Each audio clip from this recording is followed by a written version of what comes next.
The great scientist Albert Einstein once said, "Insanity is doing the same thing over and over again and expecting different results." So now, with 2 years of war, 60,000 plus people dead in Gaza, despite rounds and rounds of meetings, dialogues, and letters, the question naturally arises, is the United Nations useless? Well, if you trust Donald Trump, who has very bad luck with escalators and teleprompters, it seems, the answer is a yes, yes, and a resounding yes. Well, we conducted a poll just today, and it turns out that 64% of you think that the UN is useless. On the somewhat plus side, 24% of you think the UN is useful but not very, and 3% think that it is useful. Well, I'm not too surprised by that, honestly. Consider what the UN did for the Gaza crisis. Didn't bring a ceasefire. Vetoed by the United States of America, that evil, horrible country, until you realize that the whole Rohingya thing, in turn, was vetoed by China and Russia. While the rest of the countries watch on, and conflict after conflict, Rwandan genocide, Yemen and Saudi Arabia, the bombing of Qatar, happened under the watch of this august body, that now Donald Trump is saying didn't even give him a phone call when he saw 7 wars. Citation heavily needed.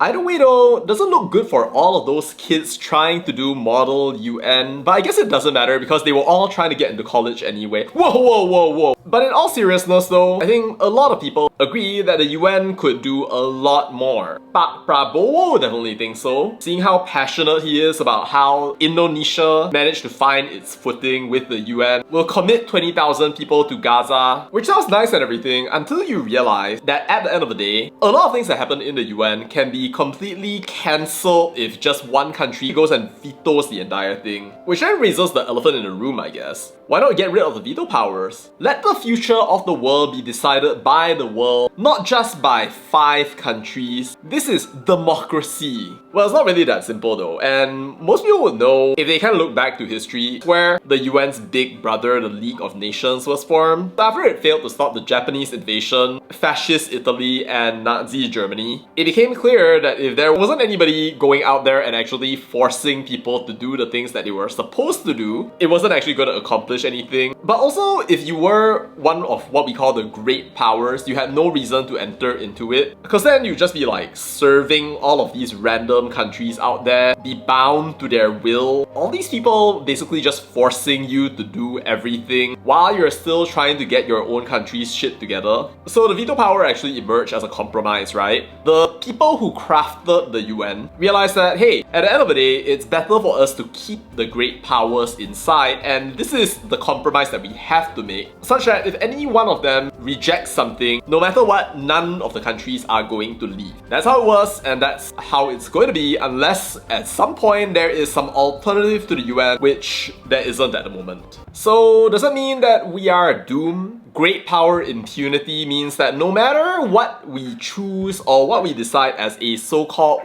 world, the moment any one of the P5 says nope, then you're gonna get cancelled, therefore it's meaningless. Well, honestly, what the UN makes possible, even if it's not like the salvation of the entire world or so-called world government, right, is that at least people get the chance to converse with one another. Sure, you can say that talking is kind of useless, because if you are no action talk only, it kind of makes the entire exercise like sus, right? Like, what's the point of even having a conversation if you're not going to do anything in the first place? But at the same time, I think, personally, I feel like we have to be very careful not to throw the baby out with the bathwater, because even if it's very hard to have agreements or to have accord with one another, I think that it's very important to be able to like talk to other people or to like actually converse with people, rather than just immediately going out and then going behind people's backs and then like taking any number of low or high roads that you think are going to be needed for you to accomplish your own goal. The late Charlie Kirk definitely believed this. When people stop talking,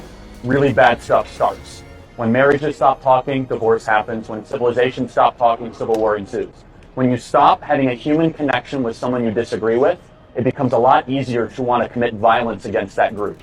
And we know what happened in that situation. RIP Charlie Kirk. And I know that's controversial, but what he lived for is this idea that at the end of the day, people need to keep on talking, otherwise really bad stuff is going to happen. And honestly, I think that that is the role of the UN in the world today, to keep people talking with one another. And whether we like it or not, right? Like, the UN is a forum where every single country in the world gets to say its piece. Doesn't matter if you are enemies with one another or you are friends, right? Like, it's a place where all of the countries at the very least have a forum. You can say that that forum is dominated by China, Russia, the US is not fair. But then, saying the UN is useless is kind of like saying that talking is useless. I mean, I used to be one of those people out there who would say, Allah, hi, why you go and talk so much for? Does it do anything? Is there a point to any of this? But after a while, I guess I began to see things a bit differently. I mean, it's true lah, right? Like, if every single time you try to pass a resolution and then somebody just keeps on saying no, no, no, no, no, then obviously nothing would happen. I guess if you consider the alternative, right, where countries don't talk to one another, everybody is just isolated from one another, not having conversation. I think things could be very much worse.